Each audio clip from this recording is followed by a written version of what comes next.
आप यहाँ पर आए हैं, आप भी पत्रकार हैं, यहाँ के नागरिक हैं। आप देखिए कि बिहार बदलाव की सभा में लोगों का अच्छा उत्साह है। इस बारिश के बीच में भी हजारों लोगों का आना और ये उद्घोष करना कि बिहार में अब लालू नीतीश मोदी का राज नहीं, जनता का राज चाहिए, जनसुराज चाहिए, ये लोगों ने कहा है। और आपने भी देखा होगा, अपने वीडियो में रिकॉर्ड किया होगा।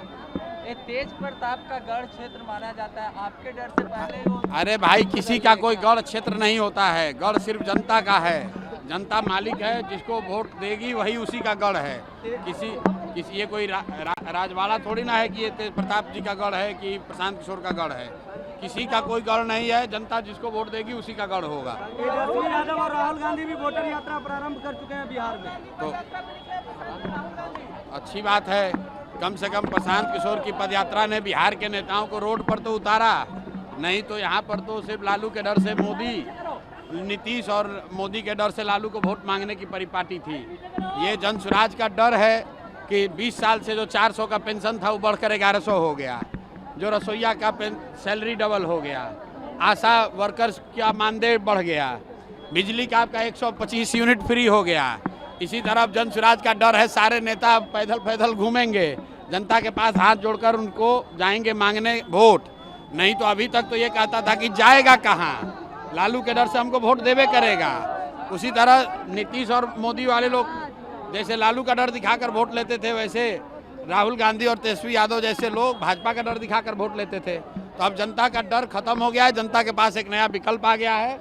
और ये जनता के विकल्प की ताकत है कि नेता रोड पर घूम रहे हैं और जनता बैठकर मूल्यांकन कर रही है कि किसको वोट देना है, किसको नहीं देना है। दिलीप जायसवाल से पूछा गया था तो उन्होंने कहा कि अब हम प्रशांत किशोर के बारे में कुछ नहीं कहेंगे। दिलीप जायसवाल जैसा 10 आदमी का दम नहीं है कि प्रशांत किशोर के खिलाफ कुछ बोलें। बात व्यक्ति की नहीं है।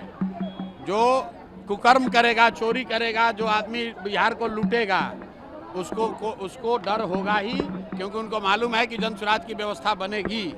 तो बिहार में जो सबसे भ्रष्ट नेता और अफसर हैं, बड़े नेता और बड़े अफसर, इनको सलाखों के पीछे डाला जाएगा और इनके आने वाली पीढ़ी से लूटे हुए पैसे को वसूला जाएगा।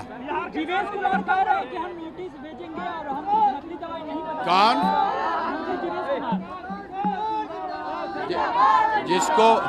जिसको कोर्ट ने कन्विक्ट कर दिया, जैसे लालू जी हैं, लालू जी पर चारा चोरी का इल्जाम लगना एक बात है और कोर्ट का कन्विक्शन अलग बात है।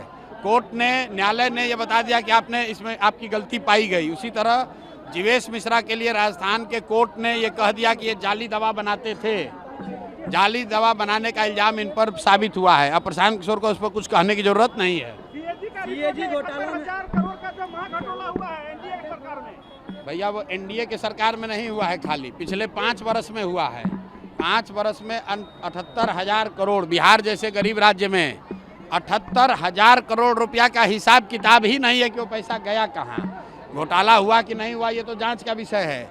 लेकिन जो सीएजी ने कहा कि 78,000 करोड़ पिछले 5 साल में सरकार ने खर्च किया जनता का पैसा, जिसका कोई लेखा जोखा, कोई हिसाब किताब नहीं है।